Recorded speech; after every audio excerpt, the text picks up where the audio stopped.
Good morning students, welcome to Unacademy GATE. आज अपनी fourth है क्वेश्चन सीरीज की जो क्लास है। और ये जो अपनी क्लासेस अपन ने क्वेश्चन सीरीज की है, मोस्टली अपन कहना चाहें तो एसएससी जेई और जो राजस्थान में अभी जेई की वैकेंसी आई हुई है उसके लिए अपन ने स्टार्ट की थी। सब्जेक्ट जो अपन लोगों ने स्टार्ट किया था वो आप लोग जानते ही हैं, जो बच्चे पहले से जुड़े हुए हैं मेरे साथ। अपन ने building material construction subject start किया था। सब्जेक्ट बहुत ज्यादा इंपॉर्टेंट होता है, कोई भी स्टेट लेवल का एग्जाम हो या फिर आप कह सकते हैं कोई भी ऑब्जेक्टिव जब आप लोगों को क्वेश्चन जहां पर भी मिलेंगे तो बिल्डिंग मटेरियल से अपन लोगों को क्वेश्चंस काफी ज्यादा मिलते हैं। क्वेश्चंस बहुत इजी होते हैं, लेकिन अपन को इसमें जो डाटाज है वो अपन को याद रखना पड़ता है। इस वजह से अपन कह सकते हैं कि लेंथी सिलेबस होता है, लेकिन अपन कह सकते हैं कंसेप्चुअल बेस्ड जो क्वेश्चन है वो कम होते हैं। अभी तक मैंने लोगों देखा था, जो अपनी लास्ट क्लास थी काफी सारे बच्चों ने सही कमेंट किए थे। तो आप लोगों से भी मेरी वही है कि आप लोग जैसे ही इस वीडियो के साथ जुड़े हैं तो आप लोग जैसे ही क्वेश्चन आता है आप लोग मेरे को कमेंट करके अपना बता सकते हैं। आप लोगों के टोटल आउट ऑफ क्वेश्चन कितने सही होते हैं आप लोग मेरे को टेलीग्राम के थ्रू बता सकते हैं, या फिर आप इसके कमेंट में भी कमेंट कर सकते हैं। आज की क्लास को अपन स्टार्ट करते हैं। कल ही के जो अपन लोगों ने क्वेश्चन सॉल्व करे थे उन्हीं से आगे अपन बढ़ाएंगे आज की क्लास को। पहला जो क्वेश्चन है आप लोगों के पास, क्वेश्चन नंबर 102, एंड क्वेश्चन है which of the following represent a metamorphic rock? Slate first option, shale second, and quartzite. तो आपको बताना है कि इसमें से मेटामॉर्फिक रॉक कौन सी है। तो इसमें फर्स्ट ऑप्शन सही है, सेकंड या फिर थर्ड। तो आपका आंसर होगा इसमें, आंसर विल बी बी। क्योंकि अगर मैं यहाँ पर कहना चाहूँ कि अगर अपन को मेटामॉर्फिक रॉक बतानी है तो फर्स्ट एंड थर्ड के अपने जो ऑप्शन है वो सही है। यानी मेटामॉर्फिक जो है वो कौन कौन सी रॉक्स हैं। पहला ऑप्शन है आपके पास स्लेट, ये मेटामॉर्फिक है। ठीक है। मैं बात करूं क्वार्टराइज्ड, तो ये भी आपके पास क्या है, मेटामॉर्फिक है। इसके क्वेश्चन को अपन ने कल भी डिस्कस किया था। और जो शेल है वो कौन सी रॉक होती है, वो सेडिमेंट्री होती है। तो ये अपने ऑप्शन में से कट जाएगा। तो इसका जो आंसर आएगा वो आएगा बी, फर्स्ट एंड सेकंड। चलिए नेक्स्ट क्वेश्चन देखते हैं अपन। For the manufacturing of Portland cement the proportion of raw material used are. तीन प्रोपोर्शन आपको दे रखे हैं, लाइम, सिलिका और अदर इंग्रेडिएंट्स। आपको बताना है कि इनमें से कौन सा आप लोगों के पास प्रोपोर्शन सही है। ऑप्शन से आप जल्दी से कमेंट करके बता सकते हैं कि कितना परसेंट होता है इसमें। और इसका जो सही आंसर होगा आप लोग जानते हैं, सही आंसर है इसका ए। यानी अपन कह सकते हैं कि जो लाइम होता है वो लगभग 60% के लगभग अपन उसमें मिलाते हैं। यहाँ पे 63 दे रखा है, सिलिका 22%, और जो अदर इंग्रेडिएंट्स होते हैं उसको अपन 15% यूज में लेते हैं पोर्टलैंड सीमेंट बनाने के लिए। जो पोर्टलैंड सीमेंट है इसमें एक चीज डिस्कस करना चाहेंगे कि इसका नाम पोर्टलैंड क्यों कहते हैं अपन। पोर्टलैंड सीमेंट इसका नाम इस वजह से पड़ा था क्योंकि इसको अपन कह सकते हैं, इनका जो इसका सीमेंट का जो आविष्कार किया था वो जॉन एस्वेडेन ने किया था। और उन्होंने इसकी जो प्रॉपर्टी पाई थी वो एक पत्थर से, यानी मैं कह सकता हूँ कि स्टोन से सिमिलर पाई थी, प्रॉपर्टीज ऑफ किसकी, सीमेंट की। और जो पत्थर था वो पोर्टलैंड स्टोन था, पोर्टलैंड में जो निकलता है, इस वजह से इसका नाम जो पड़ा वो पोर्टलैंड सीमेंट पड़ा था। इसके जो इंग्रेडिएंट्स हैं लाइम, सिलिका और भी इसमें अपन यूज में लेते हैं। चलिए नेक्स्ट क्वेश्चन डिस्कस करते हैं। Question number 104, a good building stone should not absorb water more than. कितने परसेंट से ज्यादा पानी आपको एब्जॉर्ब नहीं करना चाहिए। तो इसका सही आंसर क्या होगा, सही आंसर होगा इसका ए, 5%। यानी आपका जो बिल्डिंग स्टोन है वो 5% से ज्यादा पानी को एब्जॉर्ब नहीं करना चाहिए, तभी अपन मानेंगे कि वो एक अच्छी क्वालिटी का स्टोन है। नेक्स्ट क्वेश्चन भी स्टोन से ही है। गुड क्वालिटी स्टोन मस्ट, कैसा होना चाहिए, वो ड्यूरेबल होना चाहिए, बी ड्यूरेबल। सेकंड ऑप्शन है B, free from clay. Third option है रेजिस्ट एक्शन ऑफ एसिड। तो आपको पता है कि अगर मेरे को कंस्ट्रक्शन करना है तो मैं उसकी ड्यूरेबिलिटी भी चाहता हूँ। मैं ये नहीं चाहता कि जब मैं स्टोन यूज में ले रहा हूँ तो उसकी स्ट्रेंथ क्ले के कारण कम हो। ठीक है। और वो एसिड अटैक अगर उस पर होता है, अगर मैं बोल सकता हूँ कि एसिड रेन हो रही है तो वो उसको भी रेजिस्ट कर पाए। तो इसका जो आंसर होगा सही, सही आंसर जो होगा इसका वो होगा डी, क्योंकि ये सारी की सारी प्रॉपर्टी मैं एक अच्छे स्टोन में लेना चाहता हूं। चलिए नेक्स्ट क्वेश्चन, क्वेश्चन नंबर है आप लोगों के पास 106, specific gravity for most of the building stone lies between. First option है आपके पास 1.5 to 2, second option 2 to 2.5, third option is 2.5 to 3, and fourth option is 3 to 3.5। तो आप लोगों को जल्दी से कमेंट करके बताना है कि 106 का आंसर क्या होगा। स्पेसिफिक ग्रेविटी स्टोन की पूछी जा रही है यहाँ पर। तो इसकी जो स्टोन की जो स्पेसिफिक ग्रेविटी अपन कह सकते हैं कि यहाँ पर जो आंसर होगा वो क्या होगा, सी। क्योंकि जो स्टोन की स्पेसिफिक ग्रेविटी है मोस्ट ऑफ द स्टोन की वो 2.5 से लेकर 3 तक वेरी करती है। स्पेसिफिक ग्रेविटी आप समझते ही है कि अगर मैं यूनिट वेट ऑफ स्टोन की बात कर रहा हूँ विद रिस्पेक्ट टू आइडियल, आप लोग जो भी मटेरियल लेके चलते हैं, अपन वाटर को लेके चलते हैं। चलिए नेक्स्ट क्वेश्चन है अपने पास 107। Initial setting time of a cement for asbestos cement product should not be less then. आपसे क्वेश्चन पूछा गया है कि जो एस्बेस्टोस सीमेंट के जो आप लोगों के प्रोडक्ट्स होते हैं उसका आपको इनिशियल सेटिंग टाइम किससे कम नहीं होना चाहिए। एस्बेस्टोस में आप लोगों को समझा दूं, आप लोगों ने जो घरों पर अपने देखा होगा किसी टीन जो डलती है वो इस टाइप के एक सीमेंटिश मटेरियल की डलती है, एक शीट आप लोगों के पास आप लोगों को देखने को मिलती है इस तरीके की, जो थोड़ा सा क्या होती है, अंडुलेटेड टाइप होती है। वो क्या है, एस्बेस्टोस शीट्स कहलाती हैं, जो अपन प्रैक्टिकल एग्जाम पर देखते हैं। अब अपन इसकी बात करें इनिशियल सेटिंग टाइम, तो आप लोगों का कमेंट जिन बच्चों ने कर रहे हैं इसका आंसर होगा डी। 90 मिनट से आप लोगों का जो मैं कह सकता हूं कि इनिशियल सेटिंग टाइम है वो कम नहीं होना चाहिए। Right answer is D. चलिए नेक्स्ट अपन क्वेश्चन डिस्कस करते हैं। क्वेश्चन नंबर आप लोगों के पास 108। The age of a tree can known by examining. आपको एज ऑफ ट्री कैसे निकाल सकते हैं अपन। ए ऑप्शन है आपके पास कैम्बियम लेयर, सेकंड ऑप्शन है आपके पास annual rings, C is medullary rays and D is heartwood. तो इनमें से किस चीज को देखकर मैं उसकी एज को बता सकता हूं। आंसर क्या होगा। आंसर आप लोगों को मोस्टली स्टूडेंट्स जो हैं जुड़े हुए वो सारे सही ही बताएंगे। आंसर इज बी, क्योंकि एनुअल रिंग्स गिनकर अपन क्या बता सकते हैं, एनुअल रिंग से अपन उसकी एज बता सकते हैं। इसको एनुअल नाम ही इसी वजह से दिया गया है क्योंकि हर साल उसमें एक रिंग क्या होती है, बढ़ती जाती है। मेडुलर रिंग मैंने आप लोगों को पहले भी समझाया था। एनुअल रिंग्स जो होती हैं वो इस प्रकार से अपन को देखने को मिलती हैं, और ये जो मेडुलर रेज होती हैं वो इनके परपेंडिकुलर इस तरीके से निकलती है। ठीक है। कैम्बियम जो लेयर होती है वो आपके जो बार्क के आसपास की जो लेयर होती है वो कैम्बियम लेयर का आती है, और बीच में आप लोगों के हर्टवुड मिलता है। चलिए नेक्स्ट क्वेश्चन डिस्कस करते हैं। Question number 109। Pick up the correct statement from the following. A option है in basic Bessemer process the steel heats the converter. Second option है आपके पास in open hearth process the furnace heats the steel. Third option है in Siemens process the impurities of pig iron are oxidised by the oxygen of ore. और third fourth option है आपके पास all the above. इन ऑप्शनों को सही या गलत करने से पहले आप लोगों को समझना पड़ेगा कि इन ऑप्शन में जो आप लोगों को नाम दिए गए हैं वो एक्चुअली हैं क्या। मैं आपसे बताना चाहूंगा कि जो बेसमर जो प्रोसेस है ये आप लोगों का स्टील मेकिंग का एक प्रोसेस होता है। जो पुराने जमाने में जो स्टील बनाया जाता था उनमें से ये एक प्रोसेस है। मैंने आपको एक सीमेंटेशन प्रोसेस भी कल अपन लोगों ने डिस्कस किया था। ये जो प्रोसेस था ये इनएक्सपेंसिव प्रोसेस था पुराने जमाने में, अगर मैं बात करूं तो यानी इसमें सबसे कम खर्चा अपन लोगों को देखने को मिलता था। और इसमें जो अपन बनाते थे जो स्टील वो किससे बनता था, इनएक्सपेंसिव जो प्रोसेस था वो बनता था पिग आयरन से। पिग आयरन को यूज करके अपन इसको स्टील को बनाया करते थे। दूसरा जो प्रोसेस है बेसमर पुराना प्रोसेस है, उसके बाद आप लोगों के पास प्रोसेस आया था ओपन हर्थ प्रोसेस। ये अपन कह सकते हैं कि जो आप लोगों के इंग्लैंड से ये प्रोसेस स्टार्ट हुआ था। और इसमें जो फर्नेस होती है इसमें फर्नेस अपन यूज में लेते हैं। ठीक है। और जो पहला वाला प्रोसेस था उसमें अपन कन्वर्टर यूज में लिया करते हैं। ठीक है। तीसरा जो है सीमेंस प्रोसेस, इसी को ओपन हर्थ प्रोसेस को ये आगे बढ़ा के ये सीमेंस प्रोसेस आया था। ये साइंटिस्ट का नेम है सीमेंस। और इसमें जो इम्प्योरिटीज हैं पिग आयरन की वो ऑक्सीडाइज होती हैं ऑक्सीजन ओर से। तो यहाँ पर जो आप लोगों का करेक्ट आंसर होगा डी, यानी ऑल द अबव। तो अपन डी को मार्क करते हैं इसमें।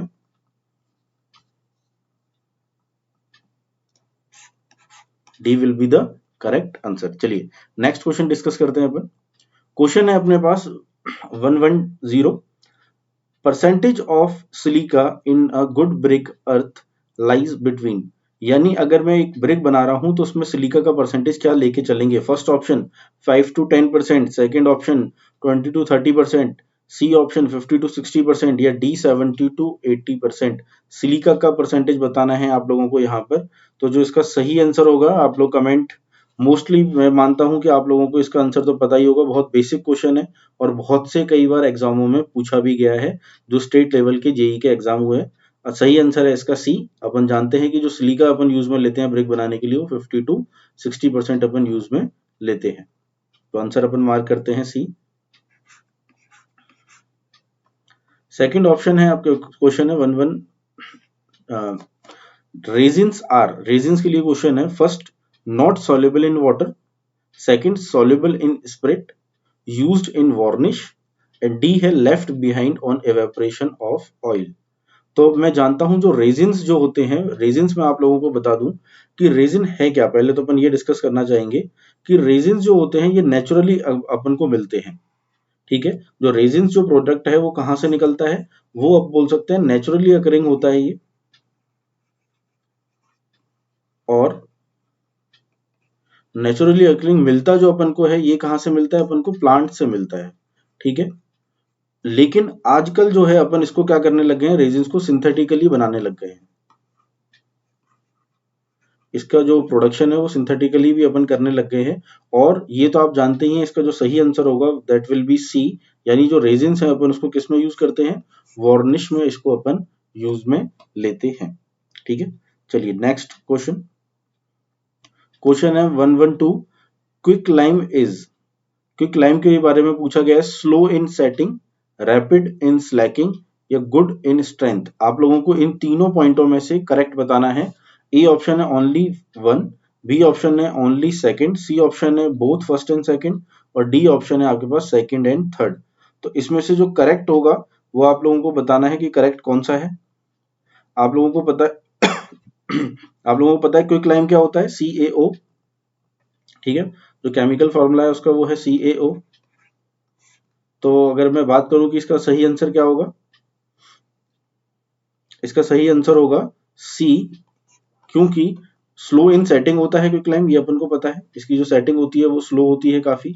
और जो इसकी मैं कह सकता हूं जो रैपिड इन स्लैकिंग, जो स्लैकिंग जो स्लेक्ड लाइम जो होता है वो अपन को इजीली मिल जाता है। स्लेकिंग ऑफ रैपिड मैं बोल सकता हूँ, स्लैकिंग प्रोसेस क्या होता है, CaO जो आपका कैल्शियम हाइड्रोक्साइड में जो चेंज होता है CaOH2 में, उसको अपन क्या कहते हैं, स्लेकिंग प्रोसेस कहते हैं। और इसी को अपन बोलते हैं स्लेक लाइन।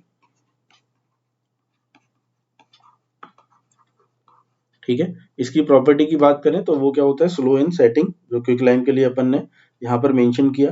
जो आपका स्लेक्ड लाइम है, जो मैं आप लोगों को यहाँ पर बताना चाह रहा हूँ कि स्लेक्ड लाइम है, इसको बहुत सारे नाम दिए गए हैं वैसे। ठीक है, इसके अनदर जिन नाम से इसको स्लेक्ड लाइम को जाना जाता है उसमें अपन ले सकते हैं, इसके जो नाम होंगे वो हाइड्रेटेड लाइम आप इसको कह सकते हैं। इसको आप कई बार इसको बिल्डर लाइम्स के नाम से भी जाना जाता है। इसको अपन बिल्डर लाइम के नाम से भी जानते हैं। इसको स्लैक लाइम तो मैं कह ही रहे हैं अपन, इसको इसको अपन सेल कहते हैं, CaL। इसको अपन पिकलिंग लाइम भी कहा जाता है। ये सारे के सारे जो नाम हैं वो आपके किसके नाम है, स्लेक्ड लाइम के नाम है, ना कि क्विक लाइम के। आप थोड़ा सा ध्यान दीजिएगा, ये जो मैं आप लोगों को नाम बता रहा हूँ वो स्लेक्ड लाइम के बता रहा हूँ। इसके अगर मैं अपीयरेंस की बात करूं स्लेक्ड लाइम के, तो इसका जो अपीयरेंस होता है, अपीयरेंस इसका व्हाइट होता है। व्हाइट पाउडर फॉर्म में आप लोगों को मिल सकता है ये, या फिर आप लोगों को अगर देखने को मिलेगा तो इसके क्रिस्टल भी आप लोगों को देखने को मिल सकते हैं। ऑप्शन सही है अपने पास सी, तो अपन ने मार्क कर दिया है। नेक्स्ट क्वेश्चन देखते हैं। क्वेश्चन है अपने पास 113, pick up the correct statement from the following, soft stones are required for carving, light second option, light stones are required for arches, third option, hard stones are required for stand high pressure।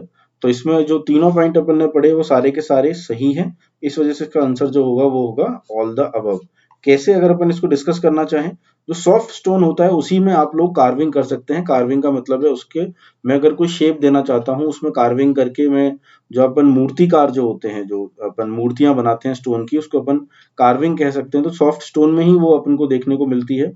Arches अगर मैं बनाना चाह रहा हूं तो arches क्या होते हैं कि वो उसके पास वेट आएगा, तो जब वेट आ रहा है उसका सल्फेट ज्यादा इंक्रीज ना हो, इस वजह से मैं लाइट स्टोन को यूज करना चाहूंगा वहां पर।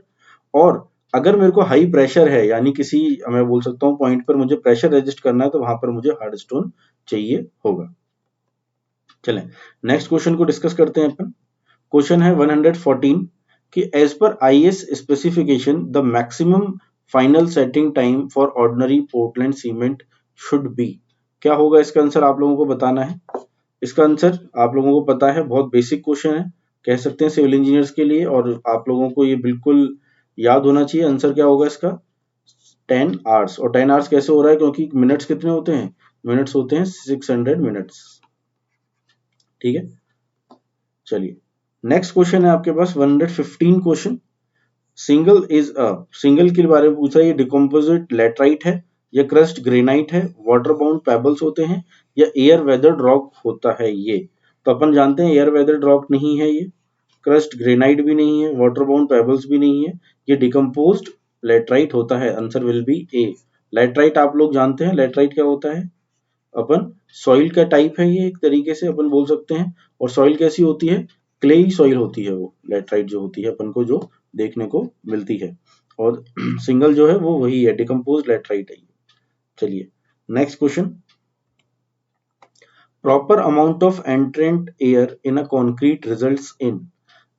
फर्स्ट ऑप्शन है आपके पास better workability, second better resistance to freezing and thawing, third lesser workability, fourth is less resistance to freezing and थॉइंग।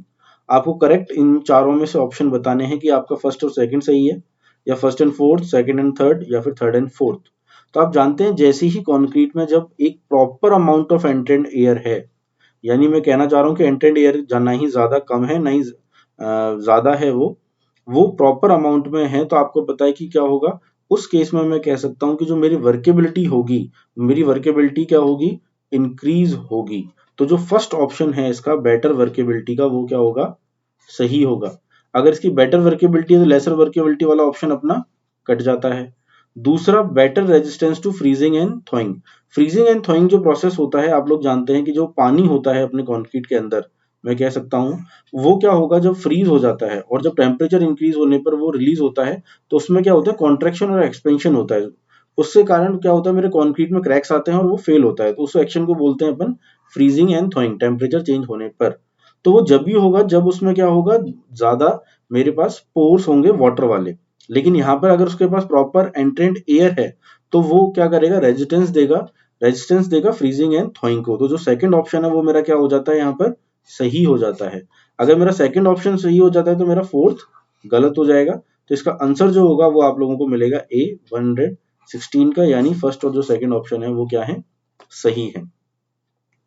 चलिए नेक्स्ट क्वेश्चन को अपन डिस्कस करते हैं। Pick up the correct statement from the following. Method of sawing timber. Sawing आप समझते हैं timber को, यानी किस तरीके से काट रहे हैं अपन, सॉइंग कहते हैं उसको। First, tangentially to the annual rings is known as tangential method. Second point है in 4 quarters such that each broad cuts annual rings at angle not less than 45 degree is known as quarter sawing method. Third option है आपके पास cut out of quarter log parallel to the medullary rays and perpendicular to the annual rings is known as radial sawing. And fourth option है आपके पास all the above. तो आप लोगों ने स्वाइंग जो टिम्बर की है, अगर आप लोगों ने ये टॉपिक पढ़ा हुआ है तो आपको पता होगा कि ये तीनों के जो तीनों ऑप्शंस हैं वो बिल्कुल सही हैं। क्योंकि अगर मैं यहाँ पर बात करूं कि अगर मेरे पास कोई टिम्बर है आप लोगों के पास, तो ये टेम्पल की अगर मैं एनुअल रिंग्स अगर मैं आप लोगों को शो करना चाह रहा हूँ और इसके टेंजेंशियली अगर मैं इसको कट करता हूँ, इस तरीके से टिम्बर को कट करता हूँ किसी भी इसके टेंजेंशियल के थ्रू, तो ये टेंजेंशियल स्वाइंग कहलाता है। अगर मैं इसकी कटिंग को, ये मेडुलरी रेज है मेरी जो इसमें से जा रही है, मैं कहूँ कि अगर मैंने इसको क्या किया है, क्वार्टर लॉग्स में काटा है पैरेलल टू मेडुलरी रेज, यानी इनके पैरेलल चलेगा मेडुलरी रेज के, और इसको अपन किस में करेंगे, 4 क्वार्टर्स में काटेंगे। तो ये इस तरीके से मैं कह सकता हूँ कि ये अपन का कटता है। और इसी तरीके से रेडियल कटिंग होती है जिसमें इस तरीके के सेक्शंस आपको अलग अलग मिल जाते हैं। तो ये स्वाइंग के पैटर्न्स होते हैं। इसमें जो सारे के सारे ऑप्शंस आप लोगों को दिए हैं वो सही है। आंसर होगा इसका डी, 117 का आंसर है आप लोगों के पास डी। चलिए next question 118, assertion and reason का क्वेश्चन है आप लोगों के पास। क्वेश्चन है paints with white lead based are not recommended for painting of iron works. Reason इसका जो दिया है, paints with white lead base do not check rusting of iron. तो आपको बताना है कि ये सही है या नहीं। मैं बात करूं असेशन की, तो असेशन जो है आपका वो बिल्कुल सही है। जो पेंट्स अपन व्हाइट लेड बेस होते हैं उनको अपन आयरन वर्क्स के यूज में नहीं लेते, और उसका रीजन यही है क्योंकि वो रस्टिंग ऑफ आयरन यानी जो जंग लगती है आयरन में उसको नहीं रोक पाते हैं। तो इसका जो आंसर होगा वो आंसर होगा आप लोगों के पास ए, यानी कि ये सही है। इसमें बोथ ए एंड आर, और जो आर है वो करेक्ट एक्सप्लेनेशन है आपके ए का। चलिए नेक्स्ट क्वेश्चन है आप लोगों के पास 119, pick up the correct statement from the following. आप लोगों को बताना है कि इसमें से सही स्टेटमेंट क्या है। Alexander Parks, a Scottish chemist, prepared a hard material by mixing camphor and alcohol with nitrocellulose and it is called Parkesite। बिल्कुल सही है ये, आप लोग कह सकते हैं कि ये सही है मेरे पास, ठीक है। दूसरा अगर मैं बात करूं, doctor L Baekeland, a Belgian scientist, prepared a product known as Bakelite, तो बैकेलाइट के लिए भी ये चीज सही है। तीसरा है Pollak, an Austrian scientist, prepared a substance from urea and formaldehyde and it is called plastic. आप लोग जानते हैं प्लास्टिक को ऑस्ट्रिया के साइंटिस्ट ने ही वो किया था। तो ये जो तीनों के तीनों जो पॉइंट्स अपन ने पढ़े, आप चाहे उसके पार्केसाइट के लिए पढ़ा, बैकेलाइट के लिए पढ़ा और अपन ने प्लास्टिक के लिए पढ़ा, तीनों सही हैं। तो इसका जो आंसर होगा वो होगा ऑल द अबव। चलिए नेक्स्ट अपन बात करते हैं, expansion joint in a masonry walls are provided in wall length, ठीक है, ग्रेटर देन, यहाँ पे ये जो है इसको आप लिखेंगे ग्रेटर देन, कितनी आपकी ग्रेटर हो कि वो आप लोगों को एक्सपेंशन जॉइंट प्रोवाइड कराए जाए। एक्सपेंशन जॉइंट आप अच्छे से समझते हैं कि दो मैसनरी वॉल होता है, अपन कहीं भी एक्सपेंशन जो जॉइंट देते हैं वो किस वजह से देते हैं कि अगर टेम्परेचर चेंजेस के कारण अगर उसमें कोई चीज एक्सपेंशन हो रहे हैं तो वहां पर क्रैक्स डेवलप ना हो, एक्सपेंशन वहां पर होने की जगह अपन को मिल पाए। तो कितनी लेंथ होती है ये अपन को इसमें बताना है। आंसर क्या होगा इस लोग का, आप लोग कमेंट करें इसका, मैं चाहूंगा कि आप लोग आंसर इसका जरूर कमेंट करें। तो अगर आप लोग कमेंट कर रहे हैं इसका आंसर डी, तो डी जो आप लोगों का ऑप्शन है वो बिल्कुल गलत है। आंसर जो होगा इसका होगा आंसर सी, 30 मीटर्स, ठीक है। मोस्ट ऑफ द ये क्या है, जो बहुत बेसिक क्वेश्चन है और कई जगह इसका आंसर डी दे रखा है लेकिन वो गलत है। मैं आप लोगों को बता दूं, इसका जो आंसर होगा वो 30 मीटर्स होता है। और जो आप लोगों की स्पेसिफिकेशन है ये आप लोग आईएएस फॉलो कर सकते हैं 3414 1968 का, और इसको जो रिवाइज किया गया था वो 2010 में रिवाइज किया है इस आईएस कोड को। उसमें क्लियरली मेंशन है कि मैसनरी वॉल के लिए आप लोगों को जो एक्सपेंशन जॉइंट देना है वो 30 मीटर पे देना है। बात करूं प्रैक्टिकली फील्ड की, तो प्रैक्टिकली फील्ड में आप लोगों को देखना पड़ेगा कि वहां पर आपकी किस तरीके की कंडीशन है, कितनी टाइम बाद आपको क्रॉस वॉल मिल रही है, उस बेसिस पर अपन डिसाइड करते हैं कि एक्सपेंशन जॉइंट कितने बाद आएगा। लेकिन अगर अपन रेफर करें आईएस कोड को तो उसका आंसर आएगा 30 metre. Question number 121, cast steel is manufactured by, cast steel किससे बनता है, सीमेंटेशन प्रोसेस से बनता है या क्रूसिबल प्रोसेस से, बेसिमर प्रोसेस से या फिर ओपन हर्थ प्रोसेस से। सीमेंटेशन प्रोसेस से नहीं बनता है कास्ट स्टील, मैंने आपको बताया था, ठीक है। बेसिमर प्रोसेस अभी अपन लोगों ने डिस्कस किया और ओपन हर्थ प्रोसेस भी डिस्कस किया। इसका जो आंसर होगा, answer will be B, crucible process से आप लोगों का कास्ट स्टील बनता है, ठीक है। तो इसका आंसर अपन मार्क करते हैं B, crucible process is used for making cast steel. Next question discuss करते हैं अपन, क्वेश्चन नंबर है 122, based on the following rocks and minerals select the correct statement.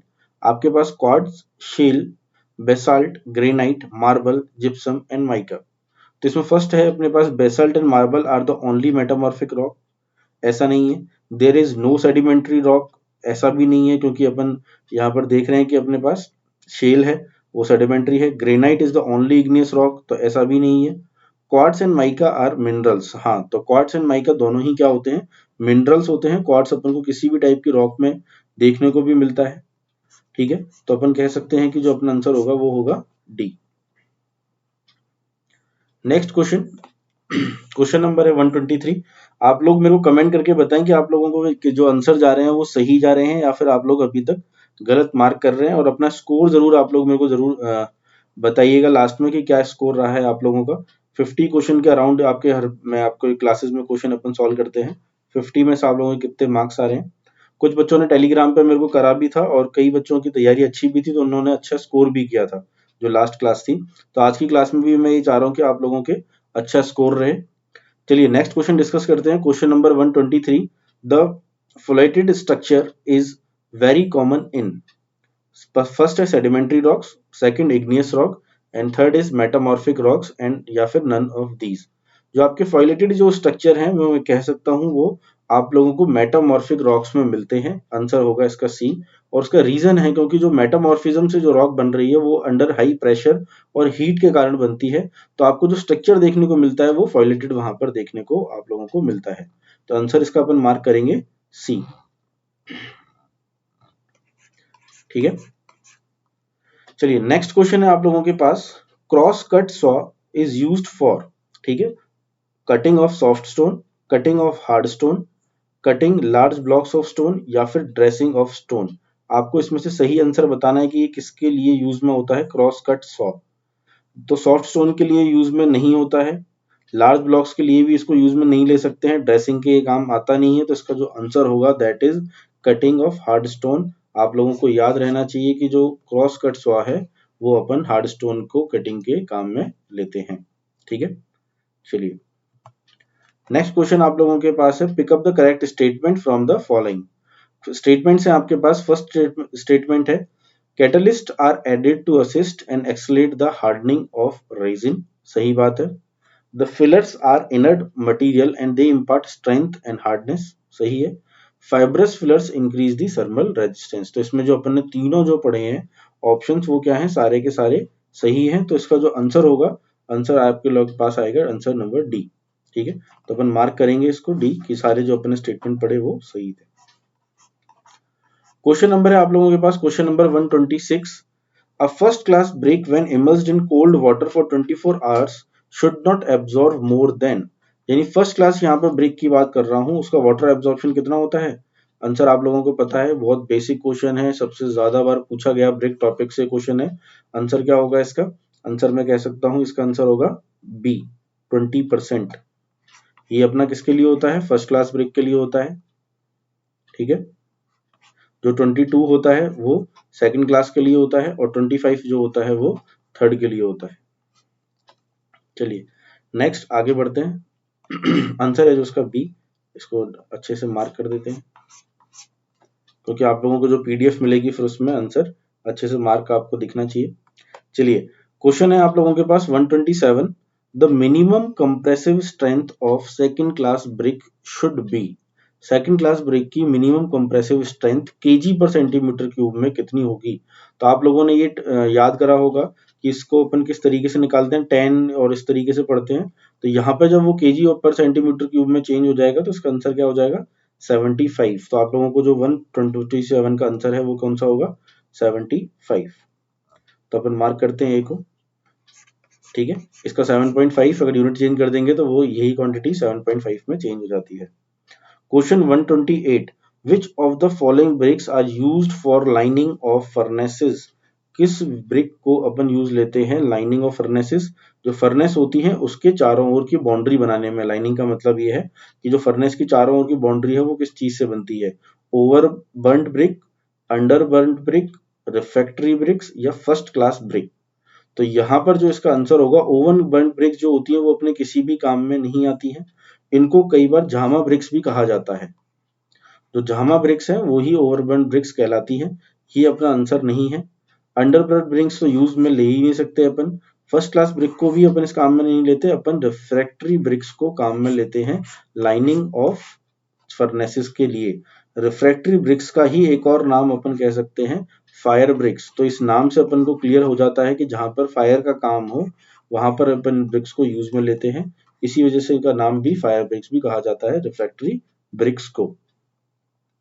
चलिए नेक्स्ट क्वेश्चन, क्वेश्चन है आप लोगों के पास 129, bulking of sand is caused due to, first option surface moisture, air voids, viscosity, या clay content. Bulking of sand में क्या होता है, बल्किंग ऑफ सैंड में अपना जो वॉल्यूम होता है सैंड का वो इंक्रीज हो जाता है। तो इसका जो आंसर होगा वो किसके कारण इंक्रीज होता है, जब उसमें मॉइस्चर क्या होता है, मॉइस्चर ऐड आ जाता है, ठीक है। बल्किंग ऑफ सैंड वॉल्यूम अपना इंक्रीज हो जाएगा, इस क्वेश्चन को अपन बहुत बार डिस्कस कर चुके हैं, और इसका जो रीजन होता है वो होता है सरफेस मॉइस्चर। नेक्स्ट क्वेश्चन देखते हैं अपन, नेक्स्ट क्वेश्चन है अपने पास, according to IS specification the compressive strength of ordinary Portland cement after 3 days should not be less than. इसका मैं चाहूंगा कि आप लोग आंसर बताएं मेरे को कि इसका आंसर क्या होगा।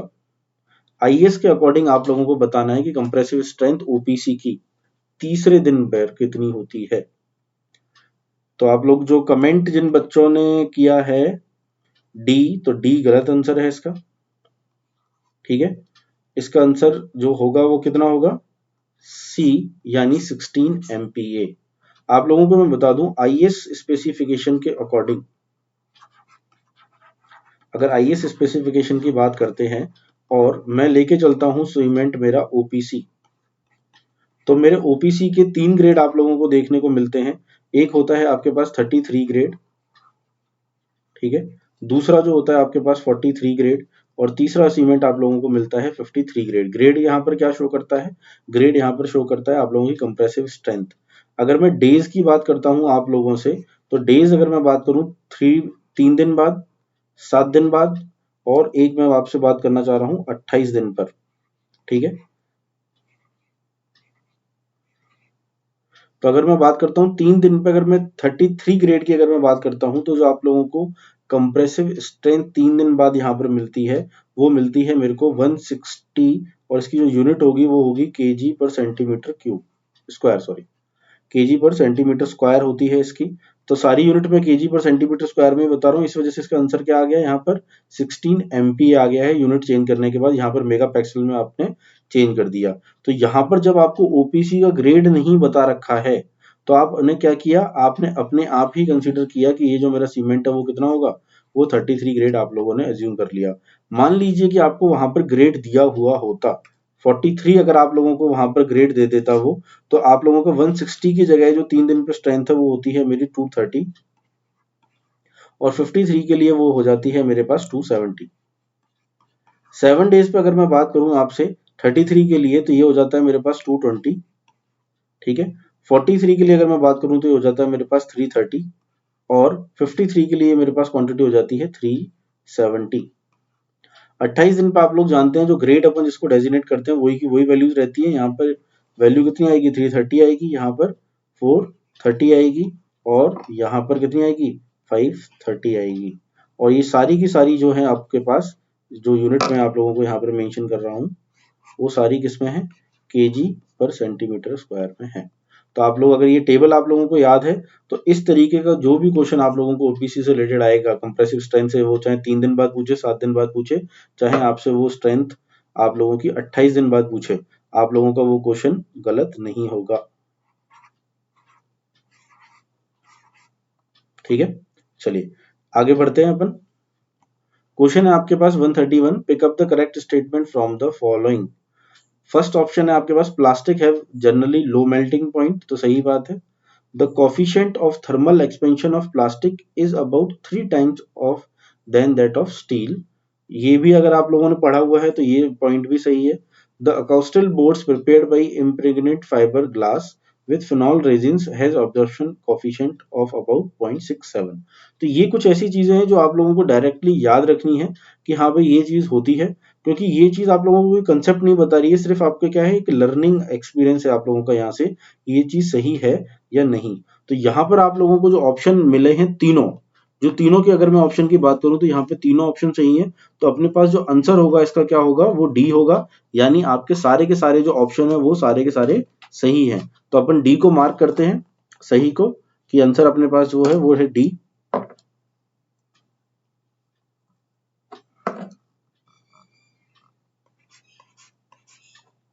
नेक्स्ट क्वेश्चन है 132, the amount of water used for 1 kg of distemper, कितना यूज में लेते हैं अपन 1 kg डिस्टेम्पर के लिए। आप लोग इसका कमेंट करें। आपका बहुत ही इजी क्वेश्चन है, आप लोगों को पता भी होना चाहिए कि डिस्टेम्पर में 1 kg में अपन कितना पानी मिलाते हैं जनरली। तो जनरली अपन पानी जो मिलाते हैं 1 kg डिस्टेम्पर में वो मिलाते हैं अपन 500 से लेके 600 ml तक, ठीक है। तो इसका जो आंसर होगा वो होगा सी 0.6 लीटर, ठीक है। चलिए नेक्स्ट आगे बढ़ते हैं अपन। क्वेश्चन है आपके पास 133, Smith test of stone is perform to find out. Smith test है आप लोग क्या निकालते हैं, the presence of soluble matter of stone, compressive strength of stone, the hardness of stone, या फिर टफनेस ऑफ स्टोन आप लोग इससे फाइंड आउट करते हैं।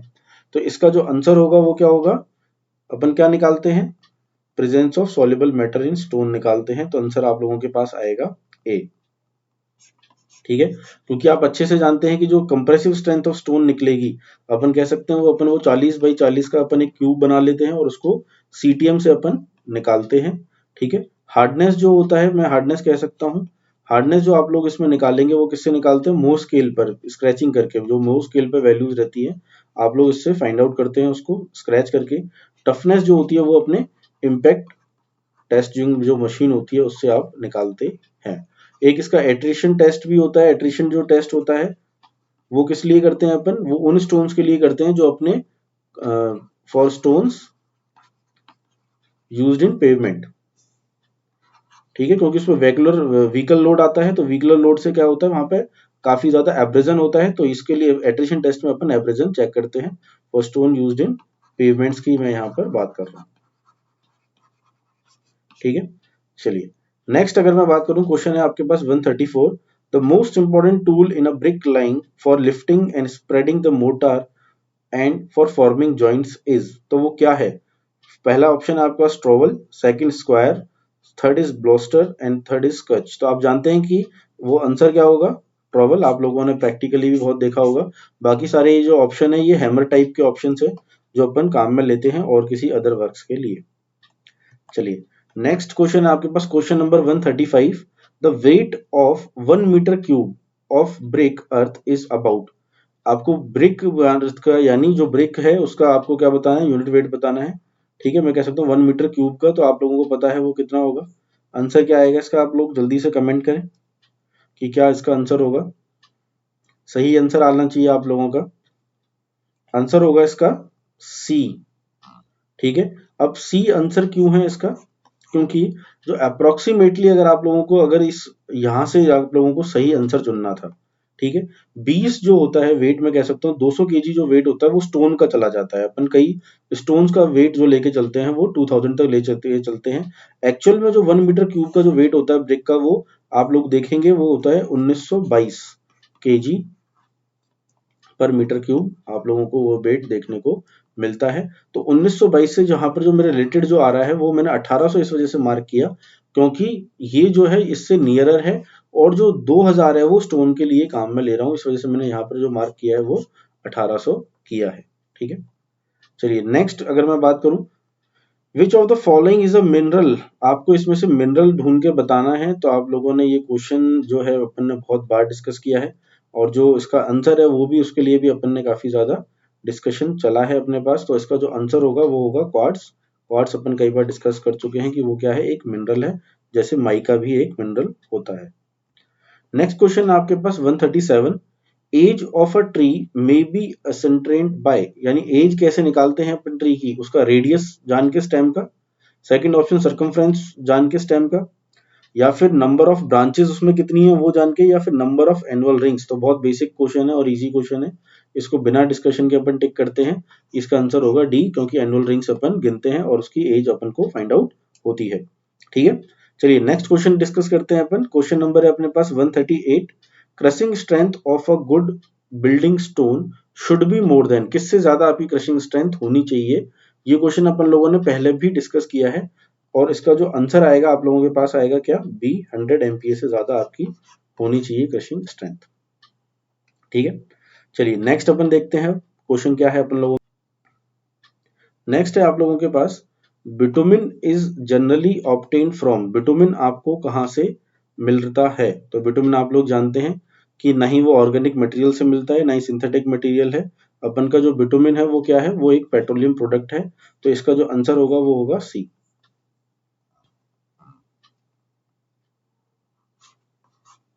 तो आंसर आप लोग मार्क करेंगे सी। नेक्स्ट क्वेश्चन है आप लोगों के पास, question number 142, the main constituent which imparts hydraulicity to the hydraulic lime is, यानी हाइड्रोलिक लाइम में आप लोगों को जो हाइड्रोलिसिटी है वो किसकी वजह से आप लोगों को वहां पर देखने को मिलती है। तो इसका जो आंसर है वो किसकी वजह से अपन को मिलती है, मैं कह सकता हूँ वो मेरे को क्ले की वजह से ही मिलती है, अपन जानते हैं। तो इसका आंसर होगा सी। नेक्स्ट क्वेश्चन है आपके पास, calcination of iron ore is done, यानी आप आयरन ओर का कैल्सिनेशन किस लिए करते हैं, to remove moisture, to remove carbonic acid, by roasting in a heaps. तो इसका जो आंसर होगा, आंसर मैं कहूंगा इसका डी, क्योंकि ये सारे के सारे जो पॉइंट हैं वो सही हैं। कैल्सिनेशन से आपका मॉइस्चर रिमूव होता है, कार्बोनिक एसिड भी रिमूव होता है, और इसको बाय रोस्टिंग इन हीप्स के थ्रू अपन करते हैं। Which of the following cement, next question है आपके पास, is suitable to use in a massive concrete structure such as large dams. कौन सा सीमेंट अपन यूज में लेंगे जब अपन लार्ज स्ट्रक्चर बना रहे हैं। तो ऑर्डिनरी पोर्टलैंड सीमेंट तो अपन नॉर्मल कंस्ट्रक्शन के लिए यूज में लेते हैं घरों घरों के, तो यहाँ पर तो ये होगा नहीं। रैपिड हार्डनिंग अपन वाटर स्ट्रक्चर्स में लेते हैं जब मेरे को क्या बनाना हो, मेरे को वाटर बॉडीज में कंस्ट्रक्शन करना हो, ठीक है। जहां पर मेरे को क्या चाहिए कि वो जल्दी से जल्दी क्या हो जाए, सूख जाए, उसकी हार्डनिंग जल्दी हो जाए, ठीक है।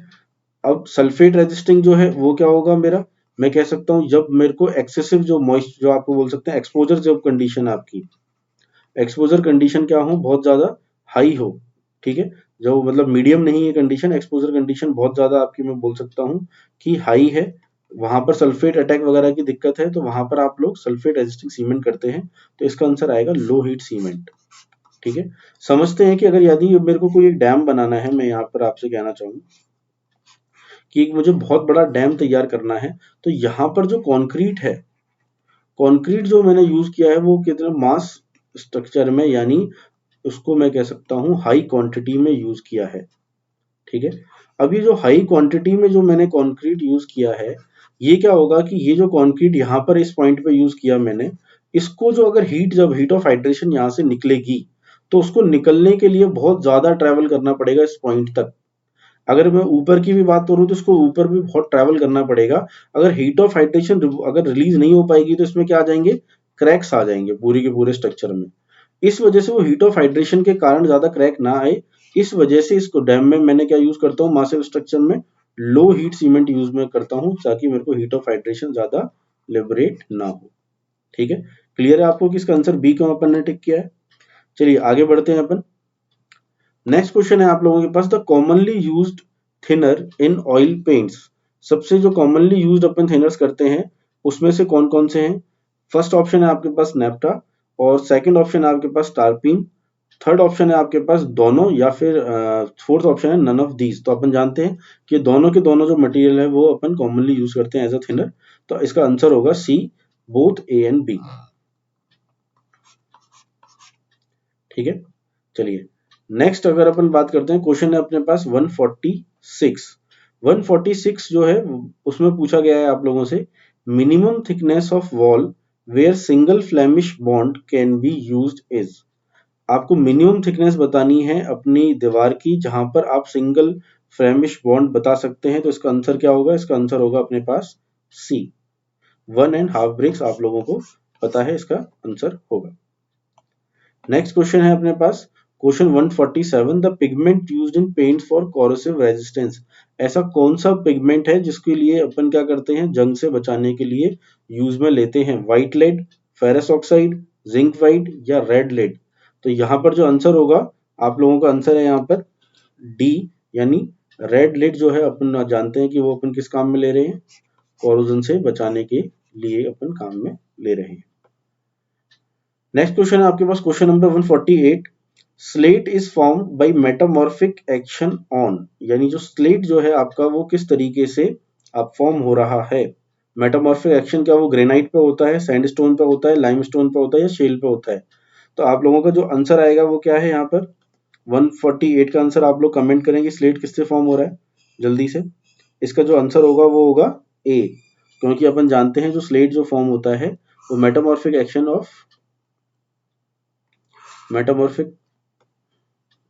ऑफ शेल से होता है। आंसर बी जा रहा है अपने आप ही। आंसर क्या है इसका, ए। चलिए ठीक है, मैं यहाँ पर कह सकता हूँ कि ए आंसर होगा इसका। नेक्स्ट अपन क्वेश्चन डिस्कस करते हैं। नेक्स्ट क्वेश्चन के लिए अगर मैं देखूं, चलिए नेक्स्ट क्वेश्चन पे अपन देखते हैं। क्वेश्चन है आप लोगों के पास 149। 149 क्वेश्चन आप लोगों से कह रहा है कि sea sand used in structure causes. यानी सी सैंड को अपन आप जानते हैं कि अपने पास क्या है, बजरी की बहुत कमी होती है, यानी सैंड जो अपन कंस्ट्रक्शन में यूज में लेते हैं उसकी बहुत कमी होती है। लेकिन अपन जब समुद्र के पास देखते हैं तो सैंड की बहुत ज्यादा क्वांटिटी है, लेकिन तब भी अपन उसको कंस्ट्रक्शन में यूज नहीं करते। और उसको नहीं यूज करने का रीजन क्या है, क्योंकि सी सैंड में जो सॉल्ट्स प्रेजेंट होते हैं वो क्या करते हैं, आप लोगों की कुछ प्रॉपर्टीज को जनरेट करते हैं, जिससे मेरा जो कंक्रीट है वो अपनी प्रॉपर्टी नहीं गेन कर पाता है। तो वो क्या क्या उससे क्या क्या अपन को देखने को मिलेगा, क्या उससे डैम्पनेस होती है, एफ्लोरोसेंस होते हैं, व्हाइट पैचेस देखने को मिलते हैं, और डिसइंटीग्रेशन। तो यहाँ पे जो आप लोगों का आंसर होगा वो क्या होगा, डी। ये तीनों की तीनों प्रॉपर्टियां सी सैंड यूज करने पर अपन को कंस्ट्रक्शन जो है मेरा कंक्रीट का उसमें देखने को मिलती है। नेक्स्ट क्वेश्चन अपन डिस्कस करें, the trunk of tree left after cutting all the branches is known as, उसको अपन क्या कहते हैं, बॉल्क कहते हैं, प्लैंक कहते हैं, बैटन कहते हैं या लॉग कहते हैं। एक अगर मैं ट्री को काट के सारी उसकी ब्रांचेस काट दूं तो जो जिस फॉर्म में मुझे मिलता है उसको अपन क्या कहते हैं, लॉग कहते हैं। इसका आंसर होगा लॉग।